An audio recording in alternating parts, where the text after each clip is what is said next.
Welcome on Easy Learning. Now I am going to explain the next part of the chapter, Ideas That Have Helped Mankind by Bertrand Russell. So before covering some paragraphs, I will cover some words.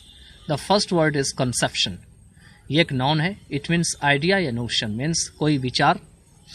Diversity ये भी noun है, means variety या multiplicity. कोई चीज़ बहुत अलग अलग होना या कई गुना ज़्यादा होना, उसी को डाइवर्सिटी कहा जाता है. उसके बाद है प्रिलिमिनरी. ये एक एडजेक्टिव है, मीन्स इंट्रोडक्टरी और इनिशियल. कोई भी चीज़ शुरुआती की चीज़ होती है या आरंभिक चीज़ होती है, उसी को प्रिलिमिनरी कहे जाते हैं. उसके बाद है इंड्यूबिटेबल. ये एक एडजेक्टिव है, which can not be doubted, जिसके ऊपर शक नहीं किया जा सकता. उसके बाद है होमोसेपियंस. नेक्स्ट, ये एक नाउन है. It is a noun, a Latin term for the human race. मतलब मानव जाति के जो शब्द हैं उसमें इसका एक लैटिन नाम है. उसके बाद है hirsute. It is an adjective. Adjective है, कवर्ड विद हेयर और फरी, मीन्स बालों से ढका हुआ या रोएदार से ढका हुआ. उसके बाद है कॉन्जेनिटल.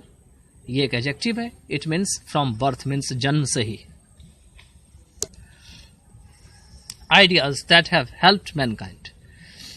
यहाँ पे ऑथर कहते हैं बर्ट्रेंड रसेल कि before we can discuss this subject, कि इस सब्जेक्ट को डिस्कस करने से पहले, ठीक है, या ये कह सकते हैं इस सब्जेक्ट को डिस्कस हम कर सकते हैं, लेकिन उससे पहले, before we can discuss this subject, we must form some conception.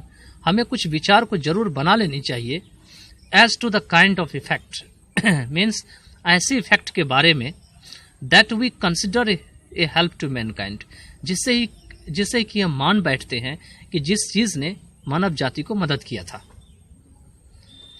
As a mankind helped, are mankind helped when they become more numerous?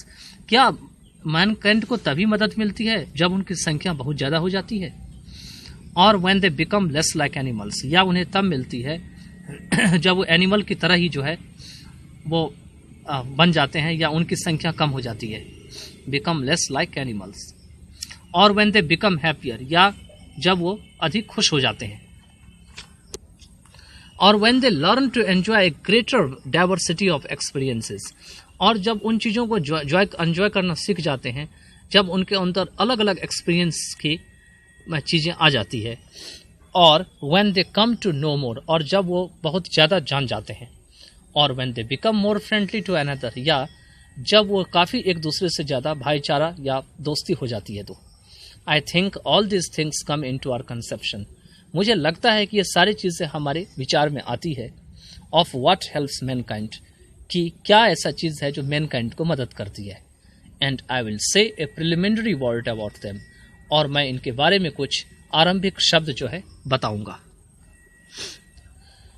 The most indubitable respect in which ideas have helped mankind is number. कहते हैं कि सबसे ज्यादा जो न शक करने वाली जो आधार है या रिस्पेक्ट है, जो कि इन which ideas have helped Mankind, जिसमें आइडियाज ने हेल्प मैनकाइंड को मदद किया था, वो है नंबर, मतलब संख्या, जो 1 से लेकर 100 या 10 तक होती है. There must have been a time when Homo sapiens was very rare species. कहते हैं कि यहाँ पे एक ऐसा समय जरूर हुए होंगे जब होमो सैपियंस जो है वो बहुत दुर्लभ प्रजाति होंगे या दुर्लभ प्रजाति थे. Was a very rare species subsisting precariously in jungles and caves, जो कि बहुत मुश्किल से, प्रिकेरियसली मीन्स मुश्किल से, जंगल और गुफाओं में जो है अपना जीवन गुजार रहे थे. Subsisting. Terrified of wild beasts, और जो जंगली जानवर है, यहाँ बीस्ट्स होंगे, ये मिसप्रिंट है, जंगली जानवर से डरे हुए थे, टेरिफाइड थे. Having difficulty in securing nourishment, और उन्हें अपना पोषण करने में जो है कठिनाई हो रही थी.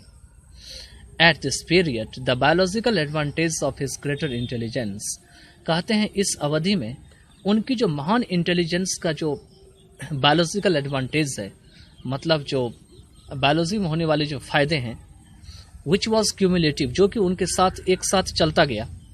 Because it could be handed one from generation to generation, क्योंकि जो उनके अंदर में बायोलॉजिकल थिंग्स बन रही थी, वही एक जनरेशन से दूसरे जनरेशन तक बढ़ता चला गया. मतलब उनके जो बच्चे हुए उनके अंदर भी वही चीज़ आई, उनके जो बच्चे हुए उनके अंदर भी वही चीज़ आई. तो उसी को जनरेशन टू जनरेशन कहा गया है. Had scarcely began to overweigh the disadvantages of his long infancy. कहते हैं वह मुश्किल से ही जो है वह उसके जो लॉन्ग इन्फेंसी थे उसकी जो गैरफायदे थे उसको ओवरवे करना शुरू किए। डिसएडवांटेज मतलब गैरफायदे। लॉन्ग इन्फेंसी का मतलब होता है वह यह नहीं चाहते थे कि वो काफ़ी समय तक बच्चे रहे, वो चाहते थे कि जल्दी बड़े हो जाए। His lesser agility as compared with monkeys, और उनकी जो कम फुर्तीलेपन थी, एजिलिटी, मंकीज की तुलना में, as compare to with monkeys. And his lack of hairy suit protection against cold, और उनके साथ एक परेशानी और थी कि जानवरों के ऊपर तो बाल आ जाते थे ठंडी में बचने के लिए, लेकिन उनके ऊपर बाल जो है कम हो गए थे आना। In those days the number of man must certainly have been very small. उन दिनों जो आदमी की संख्या होंगे वो वाकई में बहुत ही कम होंगे। दिया हुआ है कि वाकई में जो है बहुत ही कम होंगे, स्मॉल होंगे। The main use to which throughout the ages, कहते हैं कि जो मेन यूज है, इसका जो प्रयोग है पूरी throughout the ages means पूरी समय में या पूरी पीरियड में, यहाँ पे एज मीन्स उम्र नहीं, पूरी समय में। Man have put their technical skill, man ने अपना पूरा जो है टेक्निकल स्किल जो है वो लगा चुके होंगे। Has been to increase the total population, वो किस में लगा दिए होंगे कि किसी भी तरीके से जो है पूरी की पूरी आबादी बढ़ाया जाए। I don't mean that this was the intention, मेरा मतलब ये नहीं कि ये उनका इंटेंशन था या उनका इरादा था, but that it was in fact the effect, लेकिन वाकई में यह सच्चाई है कि कुछ ना कुछ इसका प्रभाव जरूर था जिसके कारण इनकी आबादी बढ़ती चली गई। If this is something to rejoice in then we have occasion to rejoice, अगर कुछ ऐसा चीज है इसमें आनंद लेने के लिए तो हमारे पास वाकई में यह अवसर है कि हम भी आनंद लें। We have also become in certain respect progressively less like animals, कहते हैं कि हम जो है कुछ आधार पर में, कुछ तरीके से, कुछ वेज में एनिमल्स की तुलना में कम प्रोग्रेस किए हैं। जितना एनिमल किया है उतना हम प्रोग्रेस नहीं किए हैं। I can think in particular of two respects, हम दो आधार पे कह सकते हैं कि हम जानवरों की तुलना में कम प्रोग्रेस किए हैं। पहला तो यह है that acquired as oppose to congenital, कि जो चीज़ हमने हासिल किया है वो ये किया है कि जो कॉन्जेनिटल है मतलब बर्थ से जो है हम लोग जो है अपोज्ड है, मतलब हम लोग जो है उनकी तरह नहीं है। Skills play A continually increasing part in human life, और स्किल्स जो है वो लगातार से ही ह्यूमन पार्ट में जो है बढ़ती हुई रोल को निभा रही है। मतलब जितना ज़्यादा हमारे अंदर स्किल्स आती है उतना और अधिक हम स्किल्स सीखना चाहते हैं।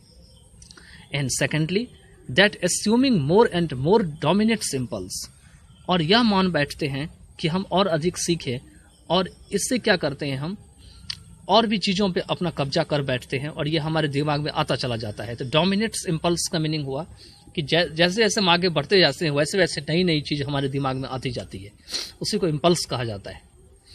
इन this respects we have certainly become progressively less like animals, और इस तरीके से हम वाकई में जानवरों की तुलना में कम तरीके से प्रोग्रेस किए हैं।